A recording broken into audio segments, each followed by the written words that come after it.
So Kentucky kicks ass, right? Kentucky kicks ass when it comes to pollution. It kicks ass when it comes to insanity. It kicks ass when it comes to child deaths and child abuse cases with the cabinet of family and health services covering up, their crimes and their murders.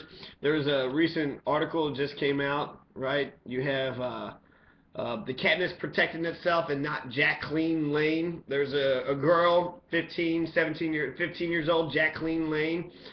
She was found dead floating in Clear Creek in the east end of Shelbyville. And the Cabinet for Health and Family Services responded like guilty people. There was an inquiry into an open records request into the records that surrounded Jacqueline Lane. So she's 15 years old, and she was removed away from her natural birth mother's house, and she was given to her brother. And so she's living with her brother, and that whole fucking circumstance just seems fucking weird, right? She's removed out of her birth mother's, and then she's living with her older brother.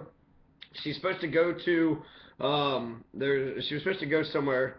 She was supposed to go to like some sort of fairgrounds. She was supposed to be at the Shelby County Fairgrounds, but she's found miles away from the fairgrounds.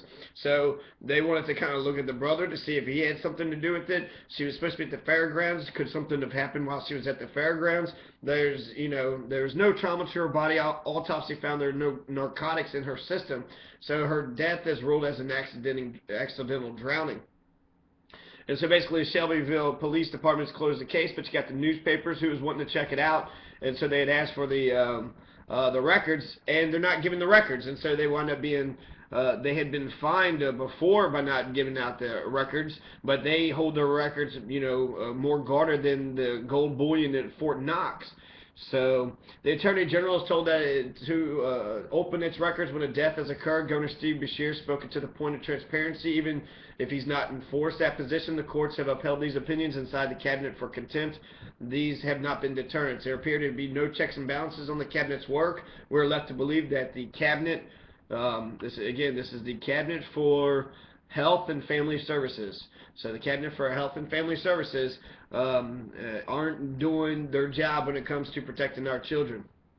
So yeah, Kentucky kicks ass.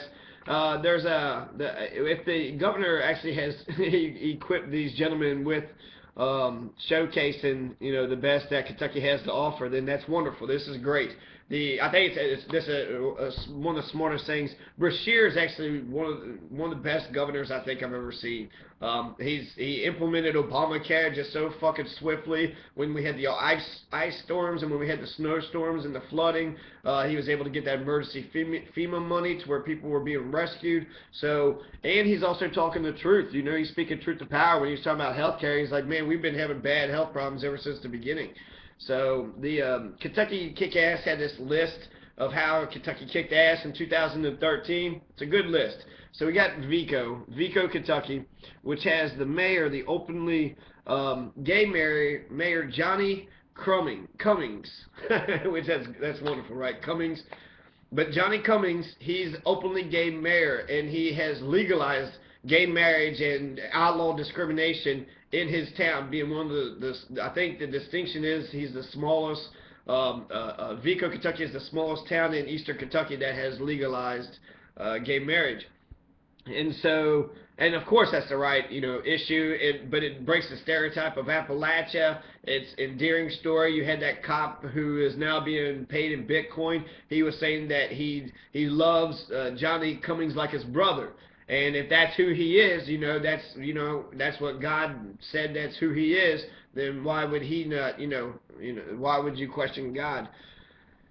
So, great look from Johnny Cummings out of Vico, Kentucky. You got Jennifer Lawrence. She won the Best Actress Oscar. She fell down, right? Everybody loved her after she fell down. So that's, hopefully Jennifer Lawrence, she's starting to speak out against body image and body type, but hopefully she starts taking bigger issues of income inequality and poverty and homelessness here in her home city of Louisville. 10,000 homeless children. There's 10,000 homeless kids that are on the books being homeless, and untold adult more. There's Fisherville. There's 3 tent cities in Louisville of homeless people because they got no place to go.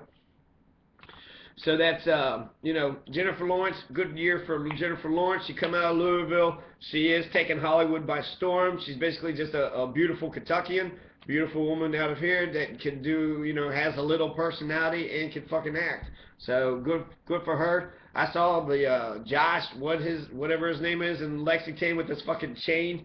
He had like, he's wearing boots. He looked like a short motherfucker too. He had like this fucking chain which went from his wallet to his fucking pocket.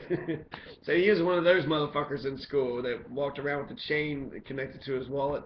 So the University of Kentucky won it all in 2012, and then eventually you have, you know, Pitino's 2013. I don't know if you'd say it was Shane Behannon's.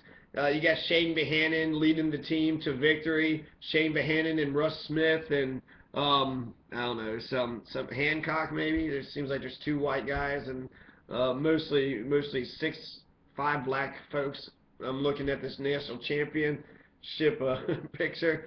And so, you know, congratulations, U of L were champions. We lost to UK, so, and then Pitino's fired Shane Behannon in, even though Shane Behannon, I'm giving too many syllables, but Shane Behannon had actually been the ones that led. Shane Behannon is the one that led U of L to victory.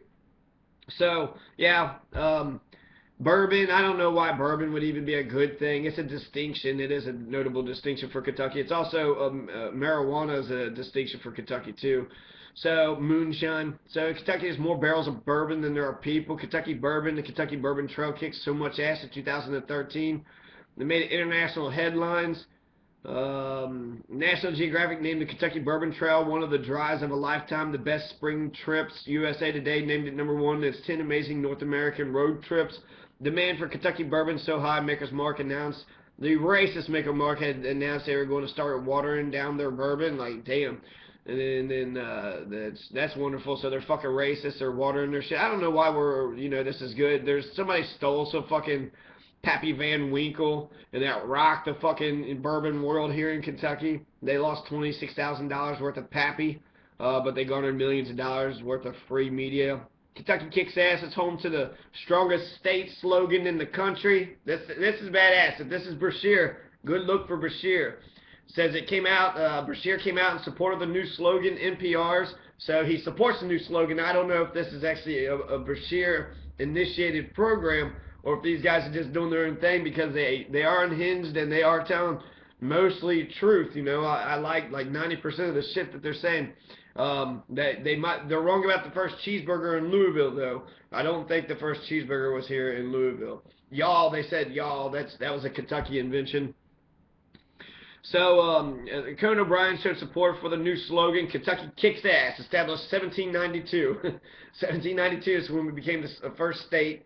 Not the first state, it's when we first became a state. We were the 15th state in 1792. So that was, you know, after most of the Indians had been killed. And there was about 10 years before the War of 1812, or 20 years before the War of 1812. So, I don't know. I think it's Benjamin Logan and shit, the establishment of the state. They finally broke off from Virginia. There used to be a county of Virginia, and established their own nationhood and became their own, you know, their own country, essentially. So 1792, that's when they was established. The BBC from across the pond came out to support Kentucky's new tagline. It made sense. No one can deny that Kentucky kicks a lot of ass, and no one can deny it's a better slogan than Unbridled Spirit. Unbridled Spirit's a good fucking slogan. I mean, unbridled spirit, freedom, freedom. But Kentucky's kicks ass is better slogan. So, Conan O'Brien had a joke actually for. Seriously, congratulations. Oh shit.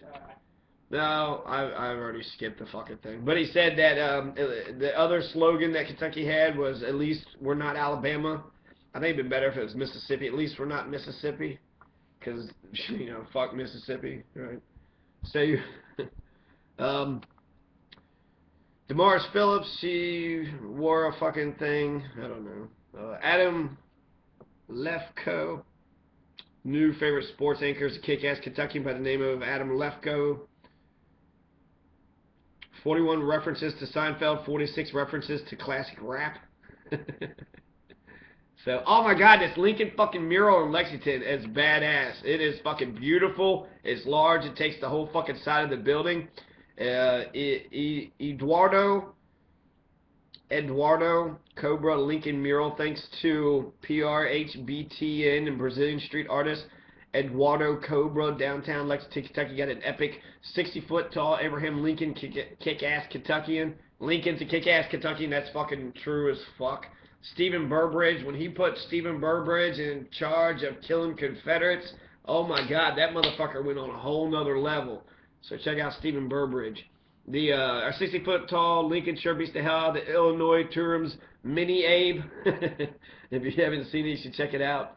Another thing that Kentucky kicks ass for is hinty porn. You have Pornhub's U.S. average visit duration and top 3 search terms by state.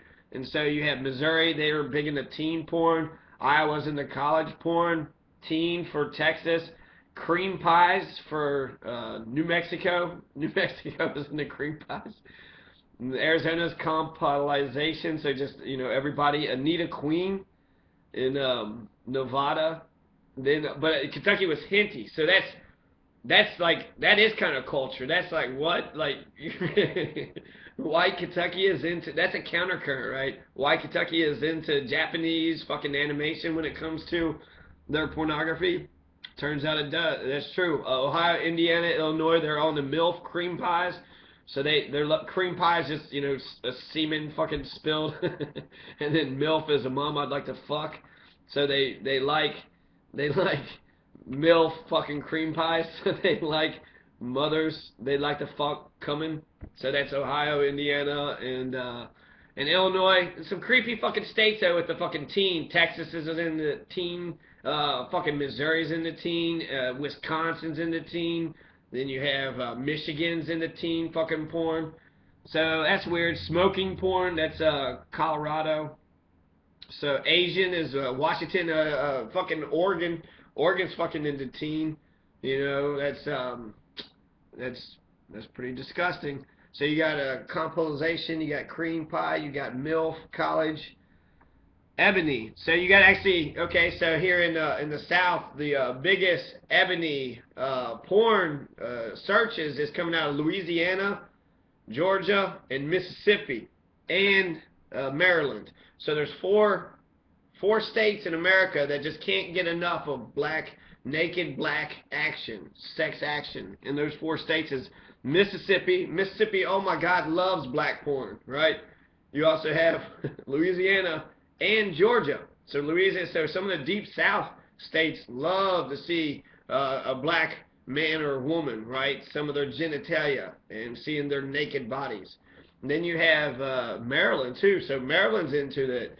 Is into it. I don't know if that's because of the sizable African American population in these states, or if because people have been grown up with the fucking racism and bullshit. It's like the you know, the forbidden, you know, treasure.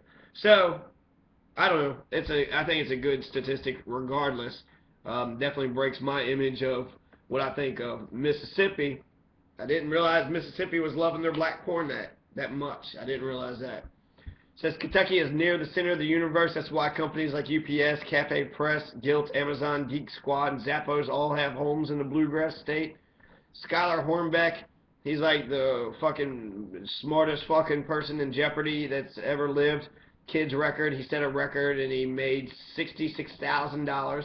3rd highest one-day total in the history of the program. He wagered $30,000 on a final Jeopardy question and won, like a kick-ass Kentuckian, so, you know, badass motherfucker. Lexington Tattoo Project, Kurt Good and Krimina Todorova, I don't know, done some tattoos. And then Ron Swanson's Man Rules, read Wendell Berry. So Ron Swanson, man's man, says one of the man rules that you got to do in life is to read a poet from Kentucky, Wendell Berry. He was actually a liberal poet.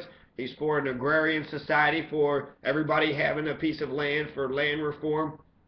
Kentucky Hero does 57 cans of whipped cream nitrous in a closed store. So they're saying that's kick-ass because this at Louisville, I believe it was in Value Mart, Mount Washington, man. I'm not sure if it's Louisville, but he took 57 cans of whipped cream in the bathroom and was able to fucking huff it until he got caught. Cage the Elephant flips out David Letterman. I thought Letterman actually kind of treated Cage the Elephant like assholes. Patrick Outlaw Pete Fete. You have Fete of Louisville's Derby City Whisker Club. He's got a big whiskers. Huffington. They said these are 24 ways, and actually, like the original post said 26. I'm not sure why there's only, why there's so many less things. You should check it out. Fried chicken candle. Some Juggalo street fight. Y'all. Cup of the. We're the best armed in the country.